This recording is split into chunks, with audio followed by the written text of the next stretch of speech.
I want to welcome all of you to part 2 of NAOP's two-part symposium on Frederick Law Olmsted, Jr. Now, NAOP, I hope all of you know what that means, but in case you don't, we are the National Association for Olmsted Parks, and our mission is to further the Olmsted legacy through research, education, and outreach. The organization was started in 1980. We encourage scholarship. We publish key reference materials, support park restoration, and provide technical assistance to preservation efforts. In case you missed them, there are membership brochures at appropriate locations. Now, Frederick Law Olmsted, Jr. Is what we call the second or the third of the Olmsteds, depending on how you count age.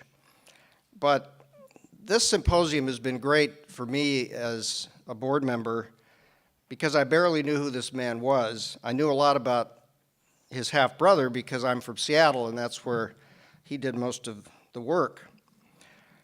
But the American West, where we are now, is a place where FLO Jr. had a tremendous impact. The National Park System, the underlying legislation, Yosemite, the California state parks, conservation of the irreplaceable redwoods, the East Bay Regional Park District, and on and on. In order to make this symposium succeed, we have recruited and enthusiastically have the support of many sponsors.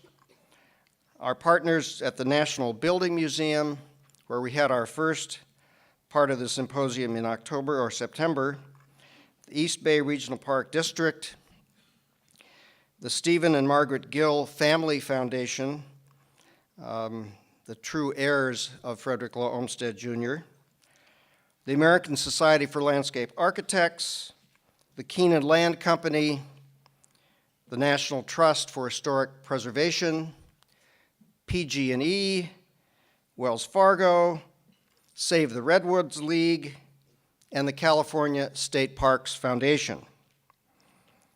I also want to thank our territorial hosts right here at Stanford, the Stanford Heritage Services, the Bill Lane Center for the American West, and the conference services for their support both today and in the tours that will happen tomorrow. And finally, our longtime partners, the National Park Service. So I'm welcoming you on behalf of NAOP, and I'm now going to introduce Whayne Quin, who chairs the board of the National Building Museum, where the first part of our conference took place last fall, and we're happy now to have him here to kick off part 2. Welcome, Whayne.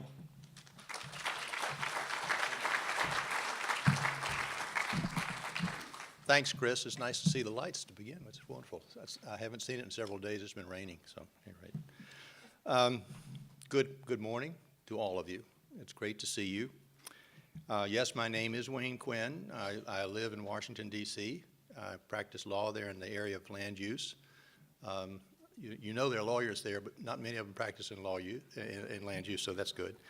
But I also have the pleasure of serving as chairman of the National Building Museum's Board of Trustees.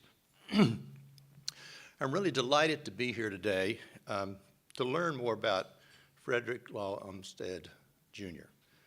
Frankly, I was always confused about which Olmsted did what. And then I finally figured it out by looking at their lifespan and realizing that, that the first Olmsted died in 1903. And Macmillan Plan was just about that time getting started in Washington, so things started falling together.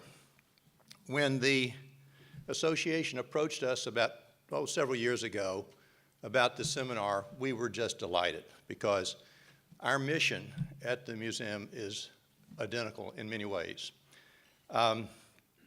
which many of you don't know, that our museum was chartered by Congress in 1982, and is the country's only cultural institution that is supposed to educate the public on the entire building industry. In fact, the legislation says from prehistory to future. And when you think about that, you know, it covers everything, and even today. So our mission as part of the building industry and educating people includes architecture, landscape architecture, economics, engineering, everything that has to do with the building industry. And so this is an aspect of it today that we are very excited about. Our staff spends, and our board, spend almost every day interfacing with the built world, trying to figure out how we can better educate adults, children, and the entire community on what the building industry does and the good things about planning. Many of us indeed spend a large part of our professional life chasing the same tail, basically loving to see how buildings are built, how plans are made, and what makes us feel good. And I think that's one of the aspects that you'll learn today about Olmsted Jr. And that's what Olmsted himself did in his professional career, made it such an exciting part of life, and his contribution is to be measured today a lot. The symposium has brought together many experts throughout the United States to explore his legacy, and Olmsted Jr. is often thought of, not known so well as I said earlier, but he's in the shadow of his father a lot, and not known outside the profession a lot. But I want to just point out three things that to me, and there's so many more, but at least three things that make him so important. One is establishing the profession of an urban planner, and he was the first, one of the founding members of ASLA, represented here today. He played a critical role in the design of many of our major cities, Washington, D.C. being a major one, which includes, of course, the mall, our Federal Triangle, the whole area around Union Station under the McMillan Plan. He came in just as his father, who was ill at that point, and took over the plan business and really ran with it. And thirdly, he's always integrated the place of parks in urban areas and suburban areas, and the meaningful connection between people and how they live and how they can live better. So we applaud the association for recognizing Frederick Law Olmsted Jr. There ought to be I like flow better, and I'm going to say something that don't take offense at it, but I was thinking about calling FLO, you know what that stands for, and JR, you know what that stands for, but it seems to me that Flo Joe would be the best way to say it because it picks up momentum, you know, mojo. So that's what I would refer to him as, but I don't want to be disrespectful. So the tours today, tomorrow, and the program today will show that he was a visionary leader and a man who was very personal in his delight in designing the environment. I'm quite certain that by the end of the day today, you'll have a better understanding. And I thank you for inviting me today. And I hope that when you're in Washington, you'll come to the National Building Museum, see our ongoing programs, enjoy the atmosphere of our building, the old pension building. Also, well, come to our shops there too and buy. If you use our NBM, nationalbuildingmuseum.org, you have a place to go right today and buy things from the museum, but you can also see our programs and how we interface with this program today. Thank you very much. Good morning, everyone. I'm Bob Doyle, General Manager, East Bay Regional Park District, and welcome to the rainy Bay Area. I think there are just too many Seattle people here today. But we're glad to have the Seattle weather once in a while since we've had such an incredible drought in California. So don't drink a lot of water at your table. You'll be rationed. It's a pleasure and an honor to be here today. The 150 years span of planning, landscape architecture, and conservation by both Olmsteds, both senior and junior, is an influence and legacy that hasn't been matched anywhere across the world. And I think separating out and focusing on Olmsted Jr., maybe it's Flo Joe, prefer to call him Professor Olmsted, since he was the first landscape architecture department chief at Harvard. The beginnings in landscape architecture, many people know much more than me, but I did read that when he was invited to run the landscape architecture department in Harvard, they didn't have one. They actually had to get the money to build a building to house him. And I think that's a fitting kind of start for the whole legacy of both Olmsteds, and particularly Junior. The challenge of creating parks, planning parks, has also been a challenge of raising money along the entire way. And I'll talk more about this afternoon, but it was William Penn Mott Jr., who was our director, became state park director and the national park director. And he called the art of raising money for parks squeezing water out of rocks. And I think throughout the history of both Olmsted Senior and Junior, it was always a challenge, including the beginning of the National Park Service, to get any money out of Congress, to get money to raise funds for projects, for planning, and for infrastructure. And I think they have had, through that legacy of years, that tenacity to stick to it.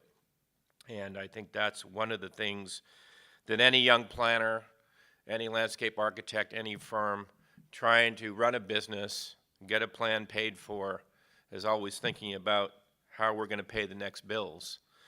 And a lot of what you'll hear today is going from project to project in a historical reference to what did they do next. And a lot of that, what did they do next, was to find the next job, because the other job either fell through or they were not paid at times.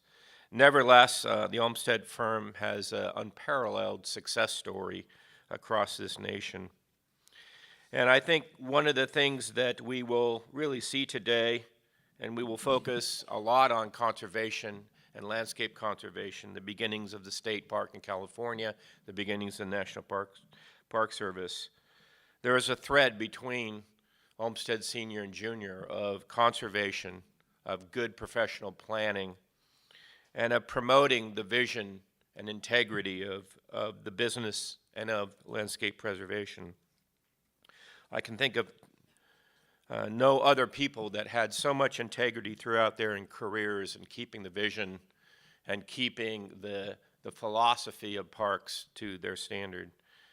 Many of the quotes you may hear today is, above all else, remember to protect the scenery you were here to plan for. And I think that is consistent thread through all of the projects that they did. But welcome to the West, welcome to the Bay Area.